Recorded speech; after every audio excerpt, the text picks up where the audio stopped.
আজ আমি এমন কিছু টপিক নিয়ে কথা বলবো যেগুলো নিয়ে আমাকে ভবিষ্যতে কখনো ভিডিও বানাতে হবে আমি স্বপ্নেও কখনো কল্পনা করতে পারিনি। ঘটনাটি ছিল ২০২২ সালের, যখন আমি অষ্টম শ্রেণীতে পড়তাম। সেই বছর থেকেই আমি প্রফেশনাল হ্যানা আর্টিস্ট হিসেবে চট্টগ্রামের মধ্যে বিভিন্ন জায়গায় সার্ভিস দেওয়া স্টার্ট করি।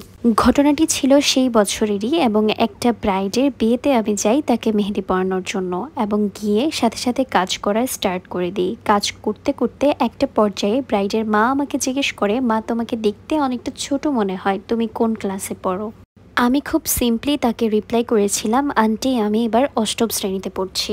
আমি স্বপ্নেও কল্পনা করতে পারিনি যে একটা সত্যি কথা বলার জন্য আমাকে এরকম কিছু কথা শুনতে হবে। তখন আমি এত কিছু বুঝতে পারিনি, এবং এটা ফিল করতে পেরেছিলাম যে এখানে লুকোচুরির কোনো বিষয় নেই, তাই সম্পূর্ণ সত্যি কথাটাই আন্টিকে বলেছিলাম। তিনি আমাকে উত্তরে বলেছিলেন, তোমার কি বাবা মা কেউ বেঁচে নেই যার জন্য তুমি এই অল্প বয়স থেকেই ইনকাম করা শুরু করেছো? কথাটি শুনে আমি কিছুক্ষণের জন্য সম্পূর্ণ স্তব্ধ হয়ে যাই এবং চিন্তা করতে থাকি যে মানুষের চিন্তাধারা এতটা নিচু কিভাবে হতে পারে। তারপর কিছুক্ষণ চুপ থাকার পরও আর উত্তর না দিয়ে পারলাম না, বরং আন্টিকে বললাম, না আন্টি, আমার বাবা মা দুইজনেই বেঁচে আছেন এবং এটা আমি আমার শখের বশতে করে থাকি। কিন্তু উনি কিছুতেই মানতে রাজি নন যে এটা আমি আমার শখের বশতে করছি। উনি মনে করেন আমার পরিবার আমার মাধ্যমে চলে। তারপর থেকে আমি আমার প্রতিটি ক্লায়েন্ট এবং কাস্টমারের কাছে সবসময় আমার বয়স এবং আমি কোন ক্লাসে পড়ি সেই বিষয়টি হাইড করে এসেছিলাম। তারপর আস্তে আস্তে অলমোস্ট ৩ বছরের মতো এই ফিল্ডে আমার থাকা হয়, এবং তখন থেকে কন্টিনিউয়াসলি কাজ করতে করতে আমি একটা জিনিস উপলব্ধি করতে পেরেছিলাম, কে কী বলল বা কে কী বলবে সেটা ভেবে আমার কখনোই পিছু হটা উচিত নয়। তারপর থেকে আস্তে আস্তে করে আমি আবার আমার আসল পরিচয় সকলের কাছে দেওয়া স্টার্ট করি। অনেকেই আমাকে অ্যাপ্রিসিয়েট করেছিল যে এত অল্প বয়স থেকে আমি সেই কাজটা করে দেখাচ্ছি যেই কাজটা এই বয়সেও অনেক মানুষ কখনো কল্পনাও করতে পারে না। যেহেতু আমি একজন চট্টগ্রামের আর্টিস্ট, তাই মোটামুটি কয়েকজন ছাড়া সকল আর্টিস্টের সাথেই আমার পরিচয় ছিল, এবং তখন থেকেই সকলে আমাকে খুবই সাপোর্ট করতো এবং স্টিল করে যাচ্ছে। এমনকি আমার আদরের কমতিও কোনো অংশে কখনোই কম ছিল না। বলতে পারেন যে আর্টের সেক্টরে সবচেয়ে ছোট আর্টিস্ট হিসেবে একমাত্র আমিই ছিলাম। তারপর থেকে আমি একটা কথাই বিশ্বাস করি, আপনার বয়স কখনোই আপনার যোগ্যতার নির্ণায়ক হবে না।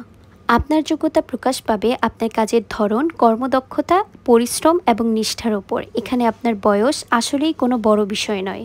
আপনার কর্মস্পৃহা এবং যোগ্যতাই প্রমাণ করে দিবে আপনি বয়সে নয়, আপনি আপনার যোগ্যতায় কার চাইতে কতটা বড়। আপনার কর্মদক্ষতাই আপনাকে সকলের চাইতে অনেকটা বিশেষ করে তুলবে।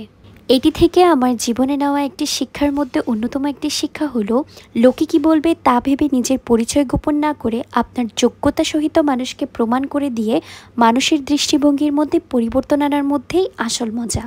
আপনাদের সঙ্গে আমার অতীতের এই ঘটনাটি শেয়ার করার পিছনে অনেক বড় একটা কারণ আছে, আর সেটি হলো গত পরশুদিন আমার একটি ইভেন্ট ছিল, এবং সেখানে গিয়ে ব্রাইড আমাকে বলছিলেন, আপু আমি আমার আক্তের মধ্যে যে মেহেদিটি করেছিলাম এবং যে আপুটি আমাকে মেহেদি করে দিয়েছিল সে পেজের মধ্যে অনেক সুন্দর সুন্দর পোস্ট করত, কিন্তু তার কাজের ধরন সেরকম ছিল না।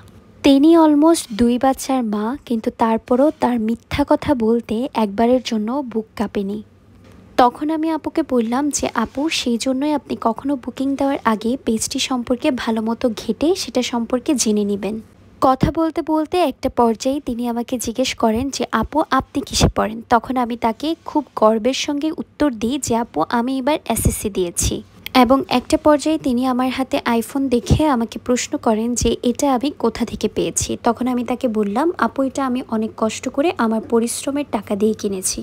উনি বিষয়টি উপলব্ধি করে আমাকে অনেকটা অ্যাপ্রিসিয়েট করেন এবং আমাকে বলেন, আমি একজন বড় মানুষের কাছ থেকেও ওই সার্ভিসটি পাইনি যে সার্ভিসটা আমি তোমার কাছ থেকে পাচ্ছি। সো কখনোই বয়স দেখে কোনো কিছু জাজ করবেন না। এই কথাটি আমার বলার পিছনে একটাই রিজন, আজ সকালে আমার কাছে একটি বুকিং আসে এবং কথা বলতে বলতে একটি পর্যায়ে আপু আমার পার্সোনাল লাইফ সম্পর্কে জানতে চান এবং আমাকে জিজ্ঞেস করেন আমি কিসে পড়ি। আমি তাকে খুব নর্মালি উত্তর দিই যে আপু আমি এই বছর এসএসসি দিয়েছি এবং নতুন নতুন কলেজে উঠেছি।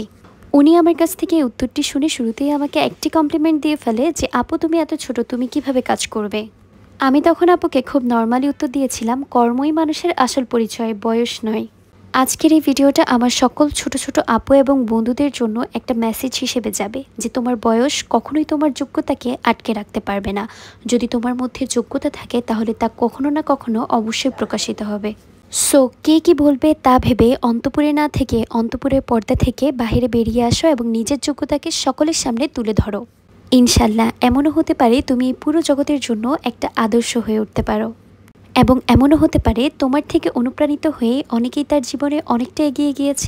সো যারা আমাকে ইনবক্সে মেসেজ করে থাকো, আপু আমি খুব ছোট, এখনও পড়াশোনা করছি, আমি কি এই আর্টের সেক্টরে প্রফেশনালভাবে আসতে পারবো কিনা, তাদের জন্য আমার উত্তর থাকবে হ্যাঁ। যদি তোমার মধ্যে যোগ্যতা থাকে তাহলে তুমি অবশ্যই নিজেকে একদিন পুরো দুনিয়ার সামনে রিপ্রেজেন্ট করতে পারবে। এটা এত আহামরি কোনো বিষয় নয়। আরেকটা বিষয় সকলের মাথায় রাখা উচিত, নিজের শখ পূরণ করার জন্য যতই প্রতিদ্বন্দ্বিতা আসুক না কেন সবগুলোকে ওভারকাম করে নিজের লক্ষ্যে অবশ্যই স্থির থাকা উচিত।